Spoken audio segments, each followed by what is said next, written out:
Hello and welcome back to the channel. Thank you for joining me in another of my wonderful interviews. Today, live in the studio, I have an author who wrote a book something like 8 years ago, I believe. You may have remembered that I had the author on the show, The Falsification of History. His name is John Hmaer and he is live in the studio. Hello, John. Hi, Richard.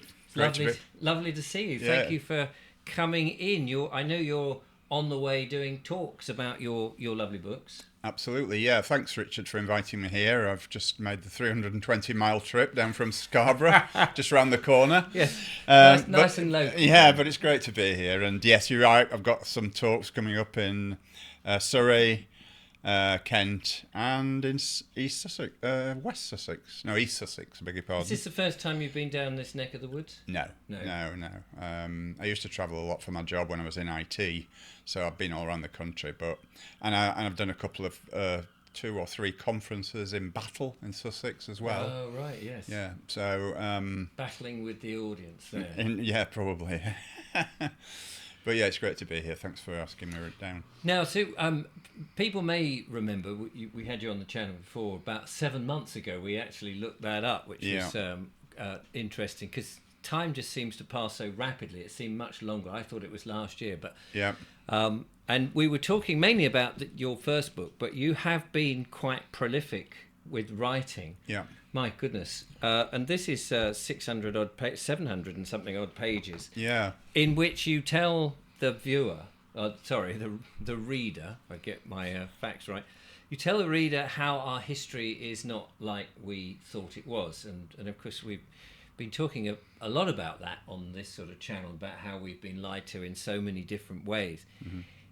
In recent times, you sort of like look for something to put your fingers into or your feet onto and say, this is true. Yes. Where can I go? I mean, it just seems that, and with the books that you've also written there, what can we say is actually true anymore? Well, it's very difficult. I mean, I get asked this question all the time, Richard. People say to me, how do we know what is true and what is false? And this is what they do to us, and by they I mean the powers that shouldn't be, as I like to call them.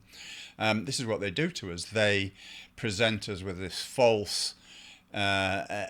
these false ideas of what's happened to us in the past, false ideas about every topic you can imagine: history, science, the whole gamut, archaeology, and we are then presented with 2 different options, or maybe more than 2 different options, and it's so very difficult to discern the truth. And I think the answer to your question is that it's only by a long experience that you start to actually piece the jigsaw together, if you like. And I always use this in my as an analogy when I do my stand-up talks, and I say that reality is like a 1,000,000-piece jigsaw, or whatever large figure you want to attach to it. The more pieces you put in place, the easier it is to put other pieces into there as well. Yes. And then the picture begins to appear, just like doing a jigsaw puzzle, and then that enables you to put even more and more in. So it is very difficult, but it's not impossible. And how far then do you suppose that you've got with that jigsaw? How much of the picture do you think that you've uncovered? It's hard to say. I mean, every day is a school day, isn't it? That's true, yeah. And so I couldn't put a figure on it, but I think I've got the overall gist, but as to actually all the detail, there's so much more to know. So much more to know. Yes. And what is the reason? I mean, I guess a lot of people know or think they know. I mean, this is the thing. And I've been only doing this for 2 years. What is the reason for all of this? Because it's a hell of a lot of work from their point of view. Yeah. To confuse us and to obfuscate what's really going on. Yeah. What is it? What is the end reason? Yeah. It's a great question, and again, it's one that I get asked fairly often. I'm sorry for asking. No, absolutely no. I don't mind, because I think the people out there are probably interested in my view of it, and it's only my view. I can't put a definitive answer to that. But my personal answer is that the only way that a few thousand people, and there are only a few thousand of them, can control the alleged 8 billion of us, yes, is by creating this false picture of reality. And in a way that helps to control us in lots of different ways.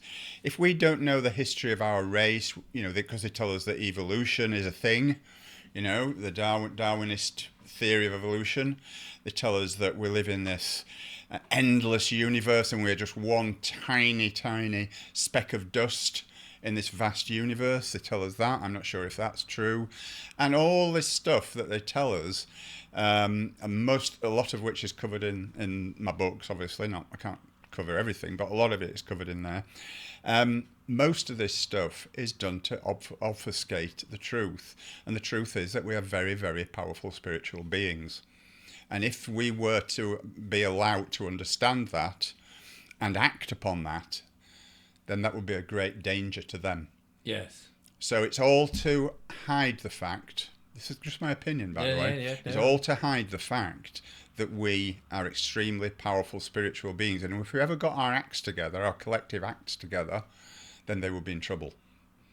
And that seems to be a problem that we have, that getting any kind of unity with us in the...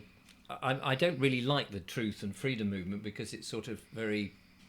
It's very strange. But the people who are awakened to things being not quite right, let's say that, and you could be in any sort of camp on that, we just can't seem to get ourselves together. Yeah. Well, we were talking about this off air earlier, weren't we? And the truth movement itself is very disparate.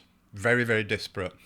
People have this belief, and there's a whole spectrum of beliefs within the truth movement, and factions as well. And certain factions don't like certain other factions, and it's just riddled with conflict. But if we could, as I said before, get our acts together and come together as a whole, and actually be accepting that we're not all going to believe exactly the same things, then we'd have a much more powerful movement than we do currently. People. It seems to me, and as I said before, I've only been doing this a very short sort of space of time, but in that time, I think that we are beginning to be coming to the conclusion that there's something going on. I think people like Keir Starmer is helping us to understand that governments are not necessarily there for our benefit. And so more power to that in a way, because unless you feel the pain, you're not really questioning it. Do you think that more people are beginning to understand that there's something happening? Absolutely, undoubtedly, and the more I hate this phrase, but more and more people are waking up to reality, to what is really going on, and I feel that my role is to kind of just help that awakening process. Hence why I wrote my books.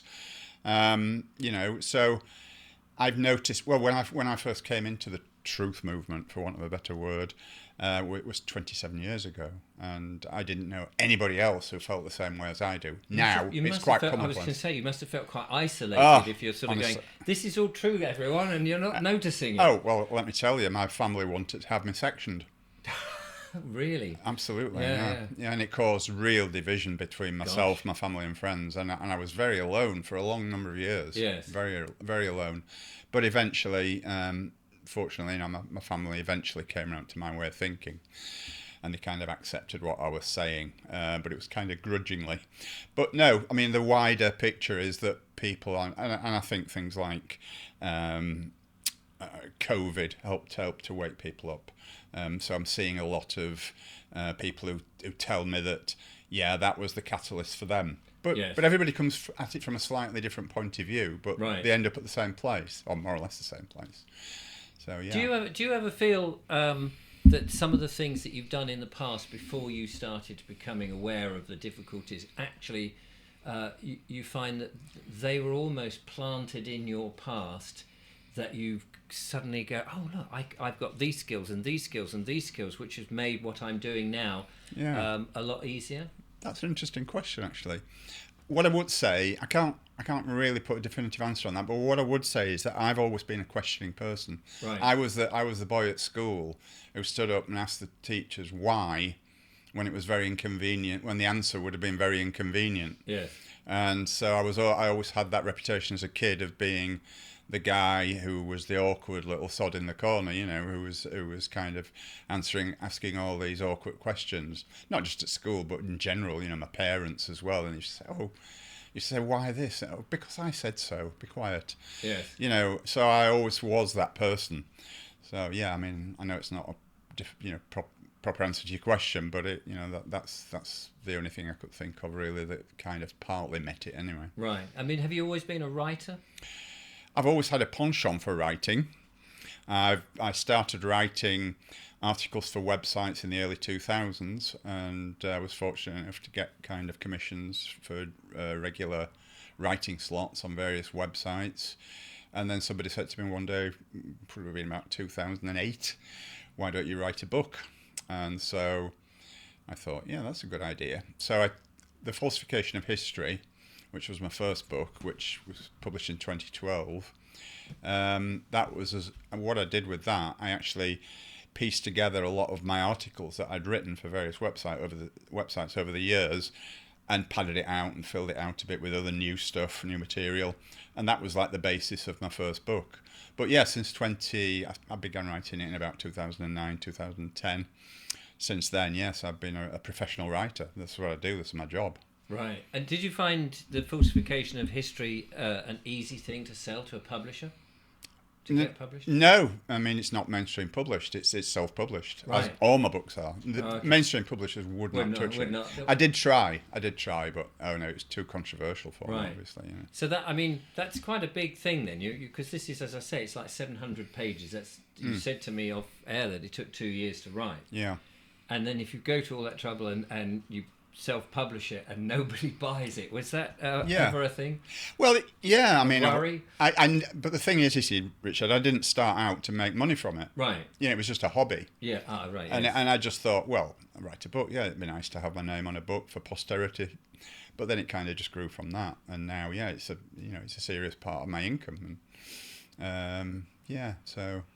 And you go around the country doing talks to promote not just the books, but the whole concept that history is not what we've been taught. Not just history, but just about any topic you can name, really. Well, yes, this is it. Yeah. And how does that? I mean, is it mostly now? I imagine now it's a lot of people who do know who you are and they come because of that. But in the early days, was it quite difficult to deal with people? Yeah, I mean, I used to play in front of 3 men and a dog, and and the dog the dog got it. The dog understood. Yeah, the dog was the only one that understood out of the four. Yeah, absolutely. But yeah, and over time, obviously, as far as I've got more well known, the audiences are built up, obviously, but which is gratifying. As you say, I'm doing a series of talks around this rough area. I don't mean the area's rough, I meant around this approximate area. Here, I can tell you. Approximate area over the next 3 days. So yeah, I think they're all sold out actually. So that's which brilliant. Is gratifying. That's brilliant. And so people can buy the book. Well, let's talk about some of the things that are in the books. And I'll let you pick, because we mentioned stuff in the last video that we did about the falsification book, and I remember sort of picking them out at random, and I'll leave a link in the description for people to watch that if they didn't see it. Okay.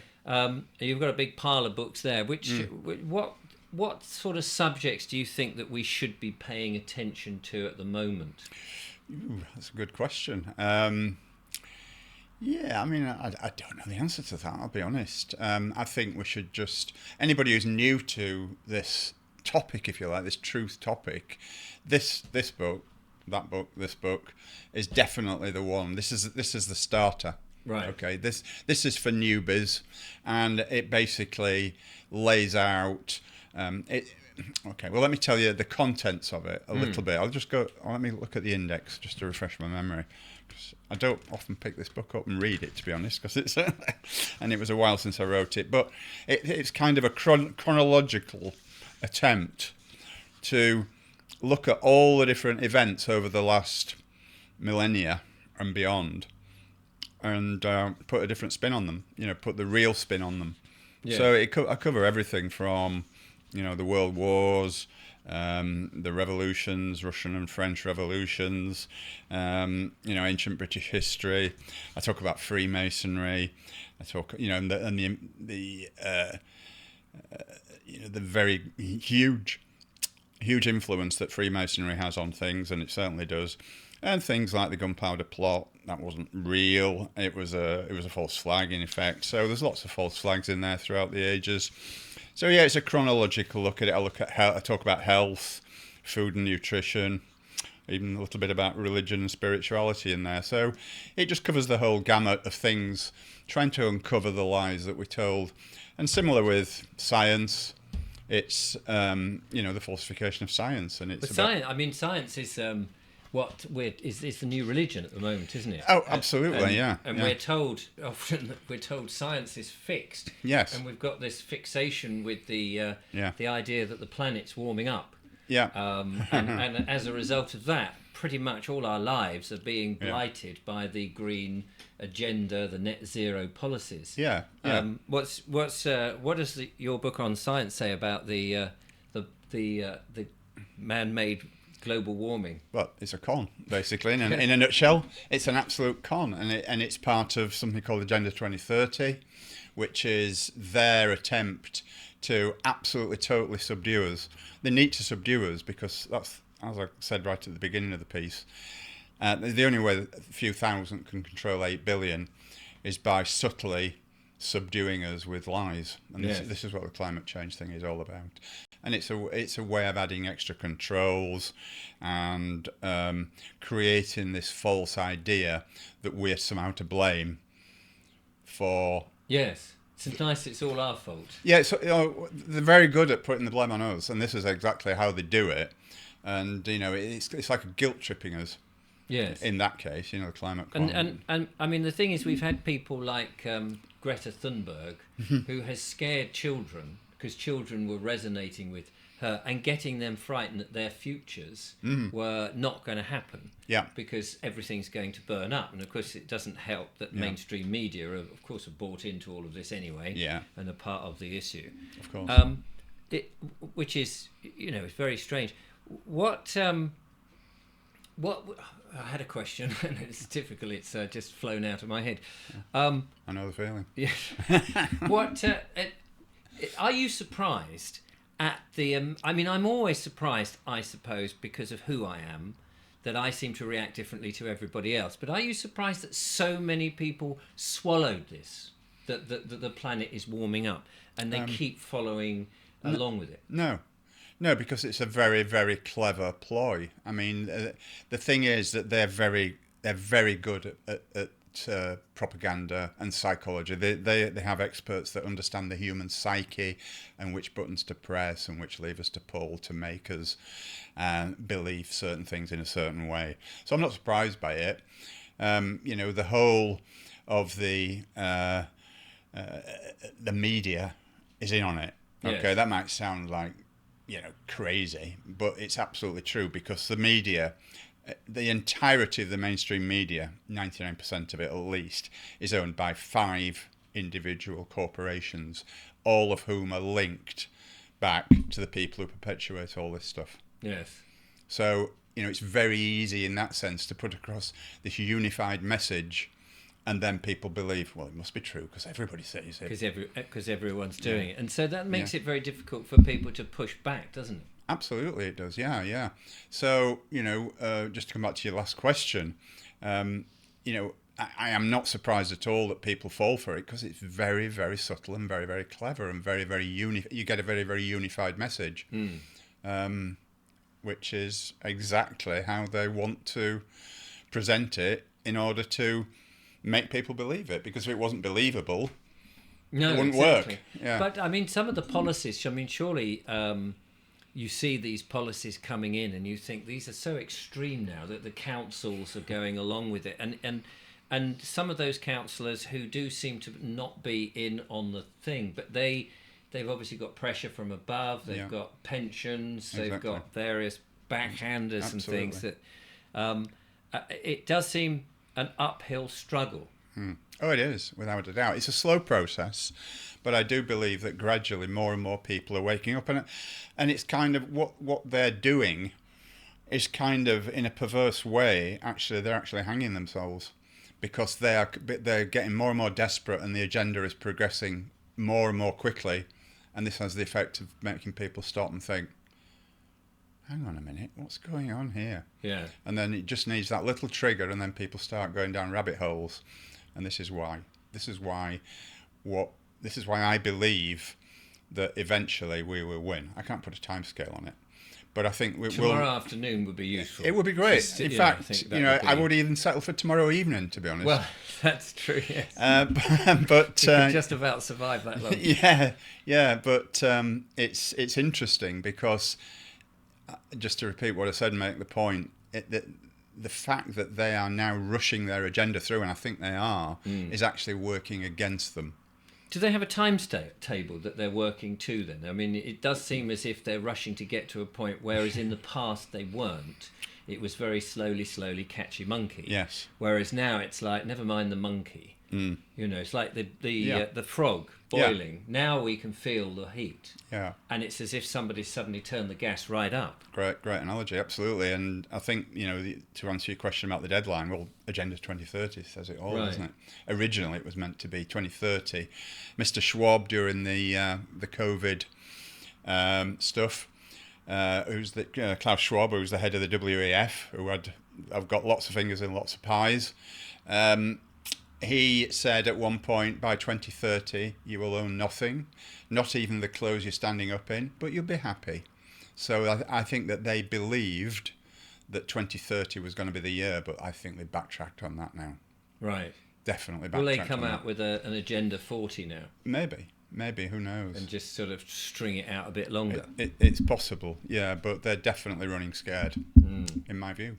Well, let's hope that they don't achieve their aims, and that more and more people read books like yours and the myriad of websites. I mean, the internet must have been a gift. Talking about science, I mean, the internet must have been a gift for both our side, but also their side. Yes. And do you think that they misunderstood the power of the internet? I absolutely do, Richard. Yeah, it's a good point. I think that they brought that on board with the view of extending their media control over us, because obviously we know that TV is a propaganda tool, pure propaganda, and I think they thought by bringing the internet along, that would help them. I mean, obviously it's got other uses as well. I mean, it expands the corporate marketplace and all that kind of stuff, for which these people own all the corporations, we know this. Yeah. So there are side effects as well, but definitely they wanted to use it as a tool of propaganda, but it's kind of backfired on them because it's enabled the likes of you and I to share lots of information, yes, which they weren't expecting. No, I mean, it's interesting. They are so damn clever, and they've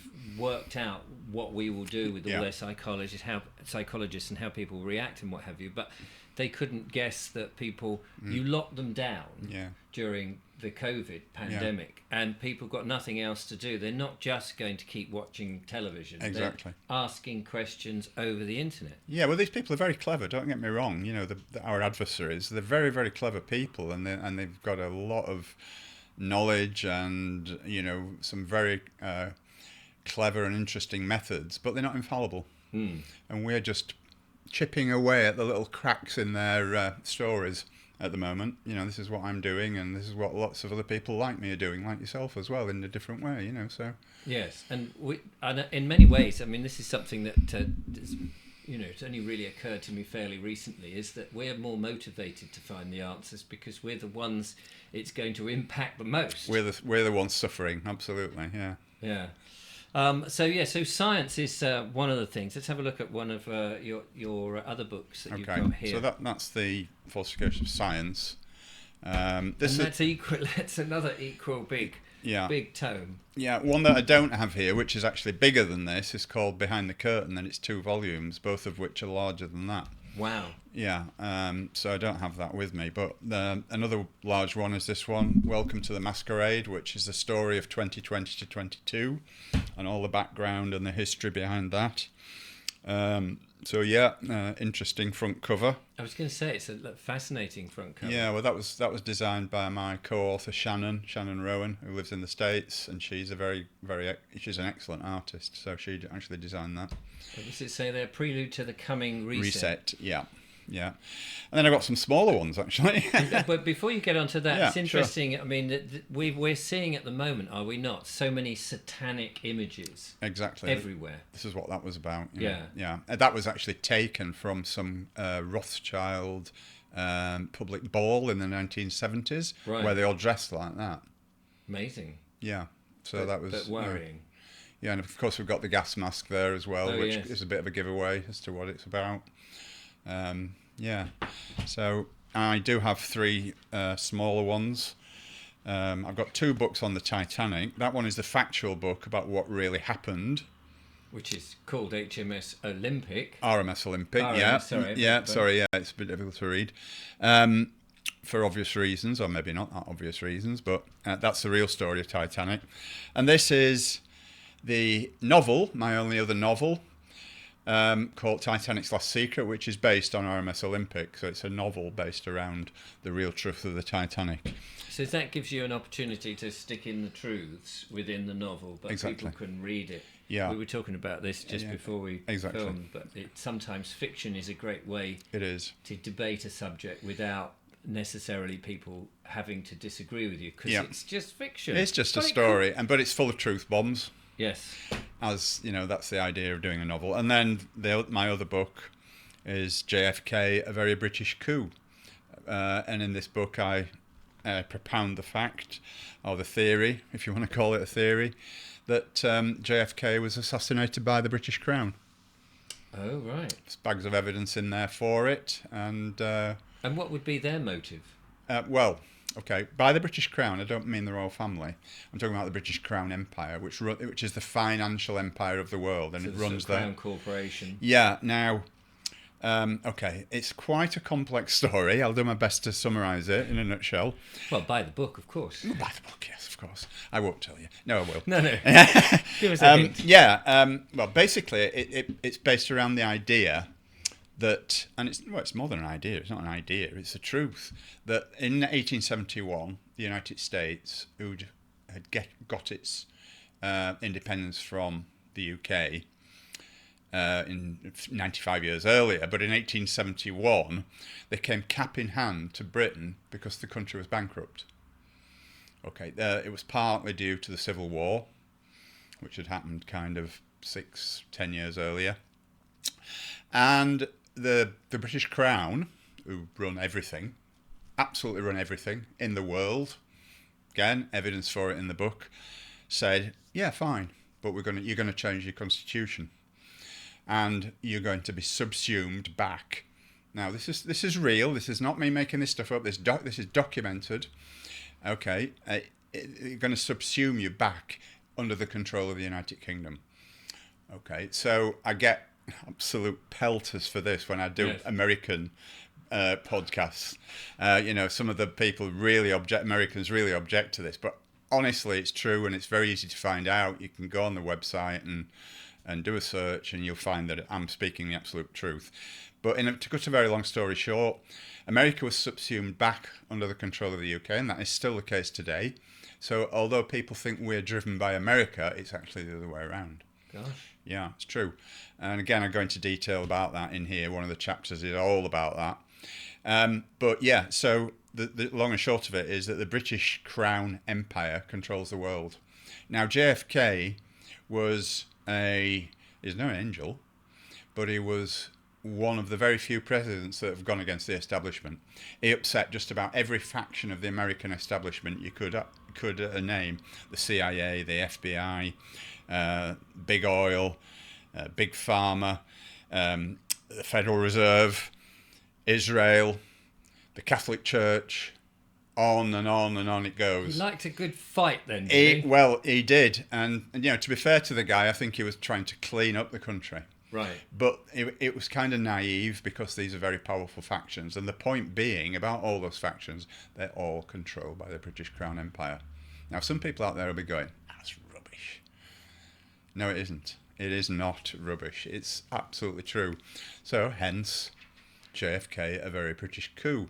The assassination was controlled and run by the British Crown. I named names in there. Some surprising names. I'll give you a couple. Ian Fleming, MI6 agent. Gosh, 007 himself. Absolutely. Roald Dahl, Roald Dahl, Dahl?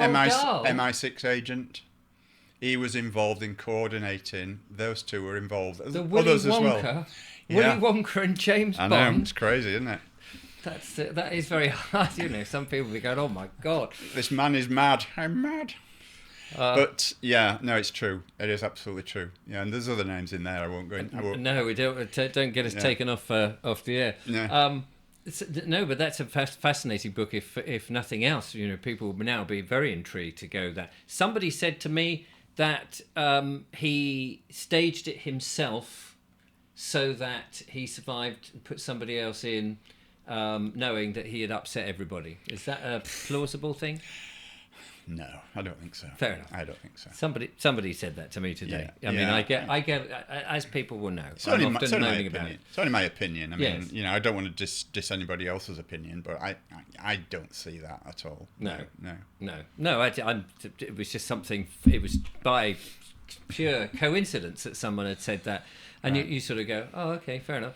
And I get so many emails with so many different ideas, and I don't dismiss anything Exactly. because you just don't know. I was just going to say that. I don't necessarily disbelieve anything without investigating it and finding out for myself. So yeah. So that, I mean, absolutely fascinating and no end. Do you ever get to the point where you think, well, I've come to the end now. I must know it all. There can't be anything that's going to deceive me.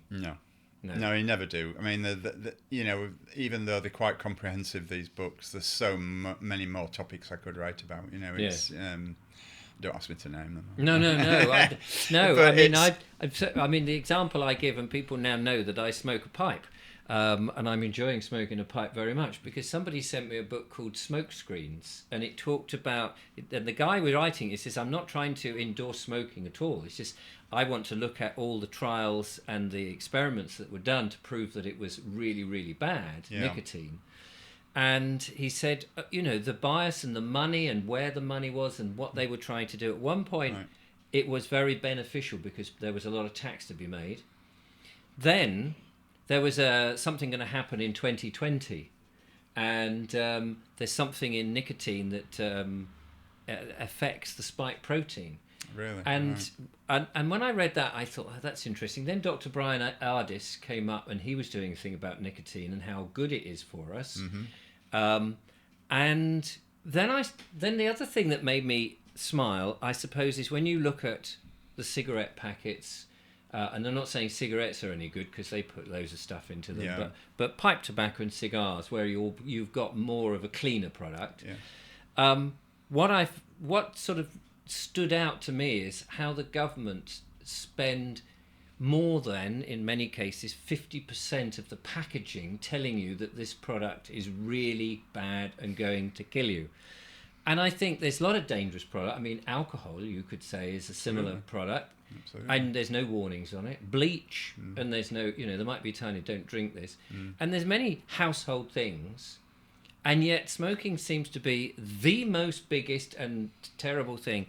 And I personally think that is subliminal messaging straight to the subconscious, telling you that if you do this, you will have severe effects. And I think that's probably what's going on. Yeah, it's interesting. And when I read that, I thought, and I've been a very big anti-smoker, because I believed and said all of this, but now I've done a bit more research myself.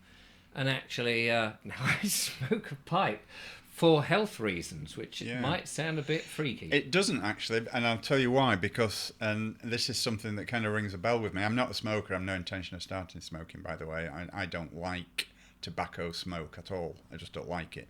But anyway, I was in a pub about, it must be 10 years ago now. And I'd had a few pints. I was, not drunk, but I was quite merry. And this lady sat on the next table. She said, I'm just going out for a smoke. And then she just said to me, I know it's terrible. And I don't know what made me say it, but I actually found myself saying, and I don't know where it came from, I wouldn't worry about it if I were you. Just use the adage that I always use, and that is, whatever they tell you, just believe the opposite. Yeah. And then I started thinking to myself, what have I just said about tobacco? And then I thought to myself, well, maybe it isn't that bad for you, because they seem to be hammering this message. And in a lot of cases, the vast majority of cases, if they're hammering something at you all the time, such as dinosaurs, for example, we won't go there, but it's all in that falsification science. Dinosaurs don't exist, by the way. don't exist. Don't tell your children. Brontosaurus didn't existosaurus. Yeah, exactly.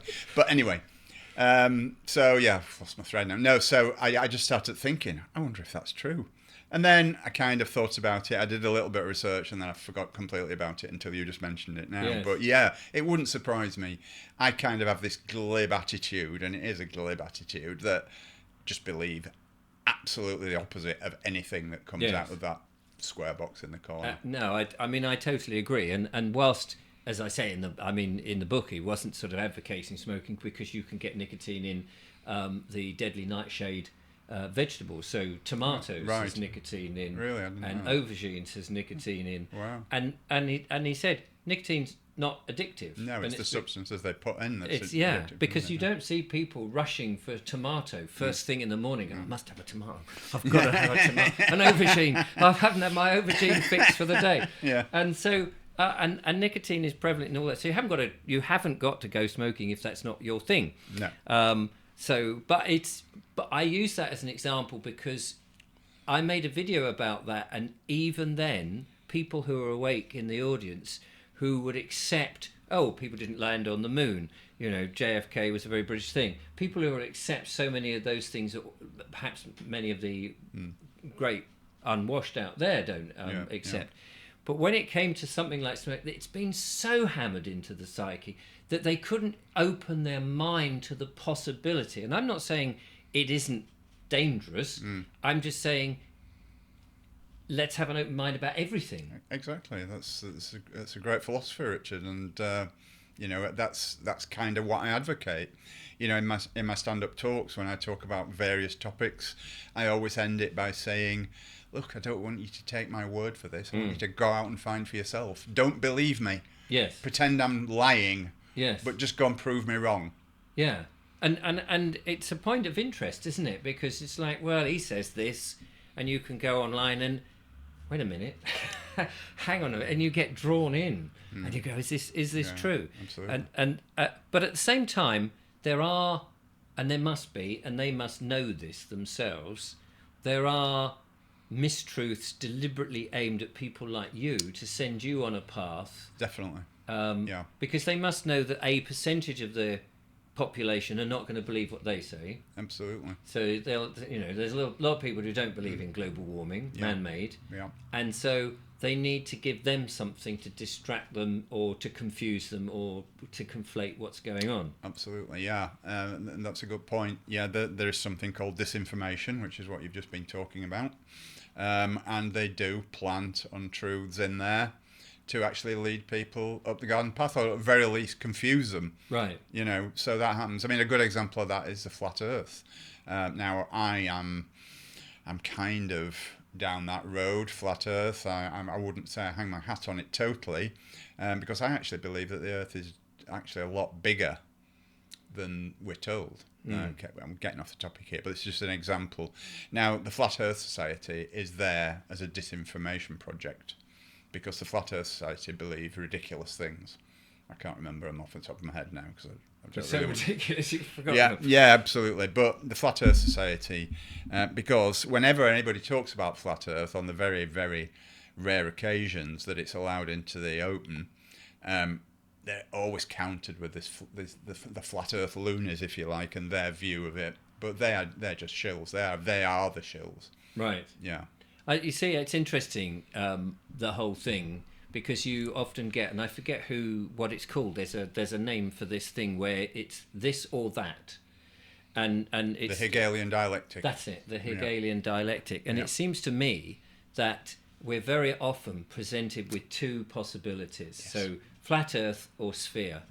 And there's no middle ground. It's either that. Same with going into court, guilty or not guilty. Absolutely. Or no case to answer. Yeah.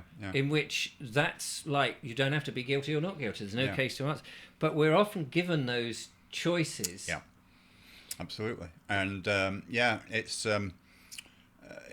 true. I mean, you even have to look at mainstream politics. Conservative or Labour. Yeah, you've got one or two fringe parties like the Lib Dems and this new one that's come along. But I mean, I would say, they say there's this system, well, what about a different system of governance altogether? Absolutely. You know, absolutely. we've seen what voting does. Yeah. We've seen that putting an X in the box, most people didn't vote for what we've got. Yeah. Well, And I have this saying, and I say it quite often when people talk to me about politics. I say, well, I never vote because the government always gets in. Yes.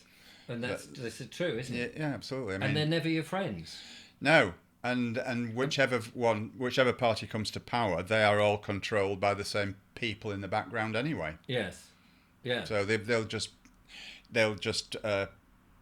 promulgate the same policies with maybe minor variations, but at the end of the day, the policies that they promote will be to the detriment of we the people and to the benefit of the people who control us. Yes. So you must. Obviously you do. A bit like me now. I mean, I suppose, in the old days I didn't really think of it, but now when I'm given two choices or a choice of two things, you go, well, is that the only choice? Yes. Isn't Exactly. there a third way? I mean, I know the Labour used to say that, didn't they? The third way. Yeah. Maybe they were telling us something back then.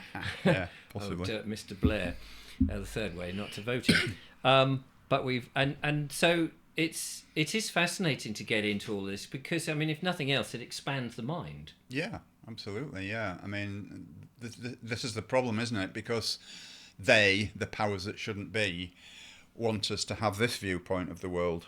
Yes. Where really we need this viewpoint of the world, but we're very, very heavily encouraged not to look at all the other possibilities. And they keep us busy, And earning money, bread and circuses, all of that, and then false flags and this, that, and the other. That's, it's just there to confuse us and to, the propaganda is to make us believe that what they're telling us is 100% the truth, and anything else is just a conspiracy theory. Oh yes. Which, by the way, conspiracy theory, for anyone who's not aware, was actually devised by the CIA in the wake of the JFK assassination to stop people from criticising the Warren Report, which was the official truth of what happened, which is far from the truth. So yeah, that's where conspiracy theory came from. So before we finish off, and I appreciate you giving us your time, I think you hinted at the beginning, and correct me if I'm wrong, that with the power that we have, there's a sort of spiritual element to you and your work. Absolutely, yeah. I mean, I am a spiritual person. I'm not a religious person in the sense of a mainstream religion. I'm not Christian or anything like organized religion. Yeah. No, but I do believe in a creator, because the amount of research that I've done over the years has led me down that path. And I talk about in this book, I talk about evolution and how it was just a control mechanism, as well as many other things. But evolution and science originally did not mix. Sorry, evolution and religion originally did not mix. Let me correct myself there. Right. And eventually, something called the Big Bang Theory came along in the 1920s, and the Big Bang Theory actually acted as a catalyst to join religion and science together.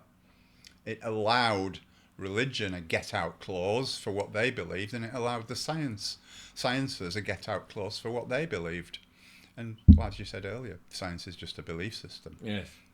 It's not set in stone. Absolutely not set in stone. No, but it's. But we've got to trust the science. They tell us all the time. Trust the science. I know it's. I mean, you go back in time. Of course, people trusted in God. And they had gut reactions to things, and they had herbs and plants that were beneficial, and the wise woman of the village. Yes. Now we have to believe in the men in white coats. Absolutely. With their pharmaceuticals and side effects. Yes. And if that's not telling you, especially the side effects. Especially the side effects, which includes death. Often. Yeah. And you think, I'll take plenty of those. They're tasty. They are. Yeah. And they look like Smarties, don't they? Yeah. So very, very handy. So do you think? I mean, you're a spiritual person and you believe in a creator. Do you think the other side believe in the same? And are they manipulating it in some way? They know the truth.